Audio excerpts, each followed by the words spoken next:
చేస్తుంటారు? Auto driver. Auto driver ఎన్నాళ్ళ నుంచి చేస్తున్నారండి? 89 నుంచి. 89 నుంచి ఆటో డ్రైవింగ్. ఇప్పుడు మీ జీవనోపాధి అంతా దీని మీదే కదండి, వేరే ఆధారం ఏమైనా ఉందండి? ఏం ఆధారం లేదు, ఓకే, ఇది ఒకటే మీకు ఇది ఒకటే ఉన్నది. ఇంటికి కిరాయిలు కట్టుకోవాలి, ఇవన్నీ కట్టుకోవాలి, ప్రాబ్లం ఎక్కువ వచ్చేస్తుంది. ఓకే.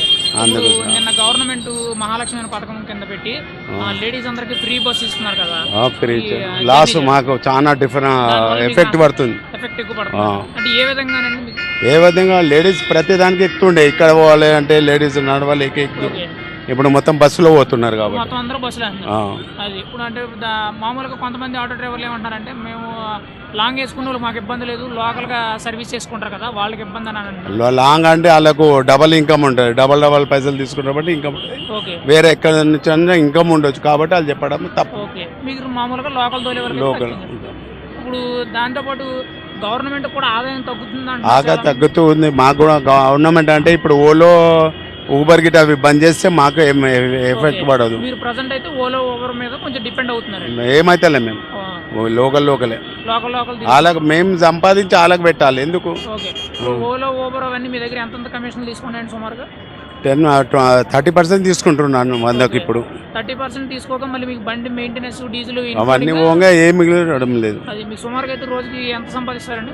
మేము 1000 రూపీస్ చేస్తాము, ఆటో కిరాయి గిట పోగా మొత్తం 700 మిగులుతాయి మాకు. ఓకే, ఒక రోజంతా కష్టపడితే మీకు 600-700 వస్తాయి అంతే. అది ఇప్పుడు ఈ పథకం వల్ల మీకైతే ఖచ్చితంగా నష్టం చేకూరుతుంది. నష్టం కంపల్సరీ. ఇప్పుడు ఈ పథకాన్ని ఒకవేళ మార్పు చేయాల్సి వస్తే మీరైతే ఏం చెప్తారండి? అంటే తీసేయమనా, లేకపోతే ఏదైనా రూల్స్ అండ్ రెగ్యులేషన్స్ పెట్టాలని? అలా గవర్నమెంట్ రూల్స్ చేసుకుంటుంది, మనం ఏం చెప్పినా కానీ అది కాదు కదా. అంటే ఇప్పుడు మీ ఆటో డ్రైవర్లు కూడా ఇబ్బంది జరుగుతుంది కదా, మీకేమైనా ఫెసిలిటీస్ కావాలన్నా లేకపోతే ఏదైనా యూనియన్? వాళ్ళు ఇయ్యరు సార్ ఎన్నో వీటిని. ఇప్పుడు డబుల్ బెడ్రూమ్ ఇస్తాం, కమస్కము 89 నుంచి పెడుతున్నా, 10 సార్లు పెట్టాము, 500 ఇచ్చాము, ఒకసారి 10,000 ఇచ్చాము, అన్ని చేసాము, అన్ని పోయినాయి. ఇంతవరకు డబ్బులు తీసుకున్నా కానీ మీకు ఏమి ఇవ్వడం లేదు. ఇప్పుడు మామూలుగా కొంతమంది ఆటో డ్రైవర్లు ఏం చెప్తున్నారంటే, మేము డ్రైవింగ్ ఫీల్డ్లో కొంచెం రిస్క్తో కూడుకున్నాం కదా, మాకు ఏ ఇన్సూరెన్స్ లాంటిదో చేపిస్తే బాగుంటుంది. చేసి లాభం ఏంటి సార్? అది చేసి మనం చచ్చిపోతే పిల్లలకు దొరుకుతాయని భరోసా లేదు. ఏదైనా ఇన్సూరెన్స్ అనేది కూడా దొరకదు. ఇవే గవర్నమెంట్ ఇస్తలే సరిగా అయితే అవేమి ఇస్తుంది. ఓకే, ఇప్పుడు కాంగ్రెస్ గవర్నమెంట్ అనేది ఫామ్ చేసింది కదండి, ఏమో ఇక అది చూడాలి, ఇప్పుడు తెలుస్తుంది. ముందు ఫస్ట్ టైం ఇందిరాగాంధీ చేసింది, అది మంచి. రేవంత్ రెడ్డి గారు కూడా అదే ఫాలో అవుతారు అనుకుంటారు. ఫాలో అయితే మంచిది, లేకుండా లేదు. ఇది కేసీఆర్ అయితే దొంగలు ఊరు పంచుకున్నట్టు అయిపోయింది. అది కేసీఆర్ ప్రభుత్వంతో దొంగల బాబు. మీకైతే కేసీఆర్ ప్రభుత్వం ఒక నయా పైసా దొరకలే మాకు, ఏం లేదు. నయా పైసా మాత్రం మీకు అందలేదండి. ఇప్పుడు మరి చాలా సిటీలో చాలా ఇవ్వచ్చు, ఇస్తే వాళ్ళే లీడర్సే తినేశారు. అంటే చాలా మంది లోకల్ లీడర్స్ తినేశారు. అది మీ ఊరికి అయితే మాత్రం రాలేవు. కేసీఆర్ ప్రభుత్వం అది కాంగ్రెస్ ప్రభుత్వం అయితే ఈ 5 ఏళ్ల పరిపాలన బాగా చేస్తుంది అనుకుంటున్నారా లేదా? మాది కాంగ్రెస్ అయితే చేస్తుందని తెలుసు, ఎందుకంటే ఫస్ట్ ఇందిరాగాంధీ చేసింది కాబట్టి, కాంగ్రెస్ ప్రభుత్వం చేసింది కాబట్టి ఇది వీళ్ళు కూడా చేస్తారని తెలుసు. కాంగ్రెస్ ప్రభుత్వం అయితే కరెక్ట్ గా నడుస్తుంది. ఇప్పుడు కాంగ్రెస్ ప్రభుత్వం మీరు నడుస్తుంది అంటున్నారు కదా, చాలా మంది ఏమన్నారంటే మొన్నటి వరకు సీఎం కుర్చీ కోసం 2-3 పోటీ పడ్డారండి, దానివల్ల ఇది కాంగ్రెస్ చాలా వరకు నడపకపోవచ్చు, ఒకవేళ నడిపినా కొన్నాళ్ళ తర్వాత కూలిపోయే అవకాశం ఉందని అంటున్నారండి. సార్ ఇప్పుడు కూలిపోయింది అంటే ఏదైనా ఒకటి పుల్ల పెడితే ఎట్లయినా కూలిపోతుంది, పుల్ల పెట్టేది కాదు. ఇదంతా దొంగల ఉంది పరిపాలన.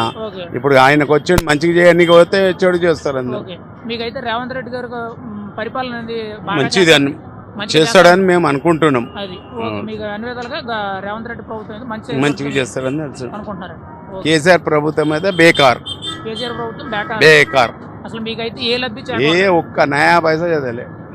మరి కేసీఆర్ ప్రభుత్వం మొత్తం బేకార్ ప్రభుత్వం అని మీరు అంటారు కదా, మరి సిటీ మొత్తం బీఆర్ఎస్ ఉంది అంటే సిటీ ప్రజలందరూ పైసలు తిన్నారు కాబట్టి అంటారు. పైసలు తిన మందు తాగనికి తిననికి అందించినప్పుడు అందరు అంటారు. జనాలు మాత్రం కాంగ్రెస్ వైపు అన్నారు, సిటీ జనాలు అంతా కేసీఆర్ గారు వైపు అన్నారు. మరి సిటీ జనాల్లో చాలా మంది లబ్ధి చేకూరింది, మీకైతే చేకూరలేదు అంటారా? అస్సలకి రాలే. మేము పుట్టింది పెరిగింది మొత్తం ఉస్మానియా యూనివర్సిటీ క్యాంపస్. పెరిగింది మొత్తం. ఇప్పుడు కూడా వచ్చేది కూడా అంతే. ఇప్పుడు దాదాపు 58 సంవత్సరాలు మాకు. మీరు 58 సంవత్సరాల నుంచి ఇక్కడే ఉంటున్నారు మొత్తం. మీకైతే ఒక నయా పైసా అందలేదు. మీకైతే కాంగ్రెస్ గవర్నమెంట్ కావాలనుకుంటున్నారు కంపల్సరీ.